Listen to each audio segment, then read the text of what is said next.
जय श्री हरि। आज हम जानेंगे पापकुंशा एकादशी व्रत कथा।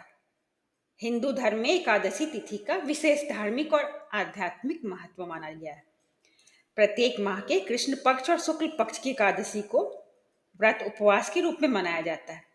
हर एकादशी का अपना अलग अलग नाम, उद्देश्य और धार्मिक महत्व होता है। इन्हीं में से एक है अश्विन माह के शुक्ल की एकादशी, जिसे पापकुंशा एकादशी कहा जाता है। मान्यता के अनुसार इस दिन विधि पूर्वक भगवान विष्णु की आराधना और व्रत करने से न केवल वर्तमान जन्म में के पापों से मुक्ति मिलती है, बल्कि पूर्वजों की आत्माओं को भी शांति मिलती है।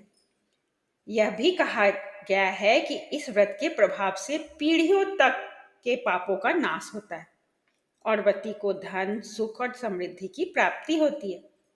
जो भक्त सच्चे मन से भगवान विष्णु की पूजा करता है, उसे मोक्ष की प्राप्ति होती है और मृत्यु के बाद विष्णु लोक में स्थान मिलता है।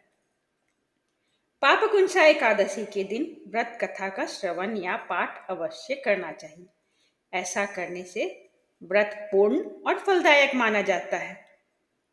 यह कथा व्रती के मन को आध्यात्मिक शांति देती है और पुण्य फल को कई गुना बढ़ा देती है। आइए जानते हैं पापकुंशा एकादशी की पूर्ण कथा। धर्मराज युधिष्ठिर कहने लगे कि हे भगवान, आश्विन शुक्ल एकादशी का क्या नाम है? आप कृपा कर इसकी विधि और फल कहिए। श्री कृष्ण कहने लगे कि हे युधिष्ठिर, पापों को नाश करने वाली एकादशी का नाम पापकुंशा एकादशी है।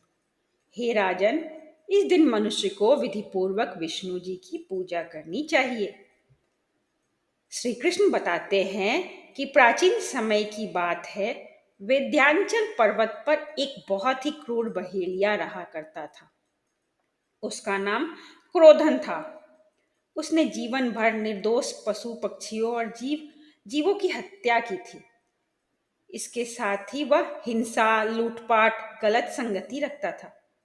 लेकिन उसे अपनी मौत से बहुत डर लगता था।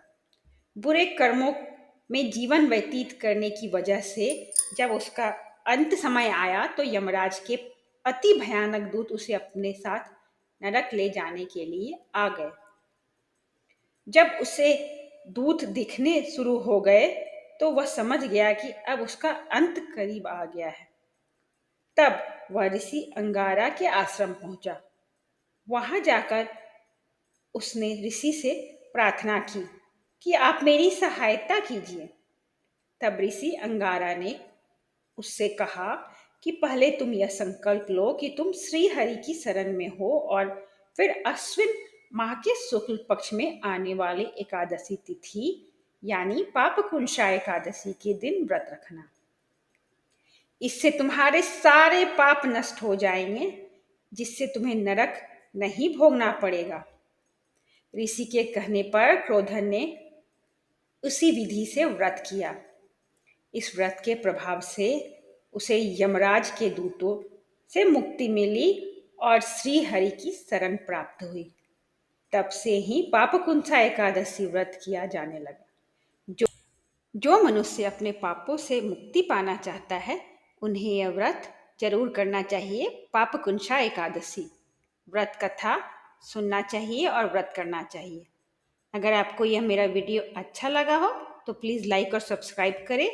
मैं व्रत की तिथि, समय, पारण का समय सब डिस्क्रिप्शन बॉक्स में डाल दूंगी।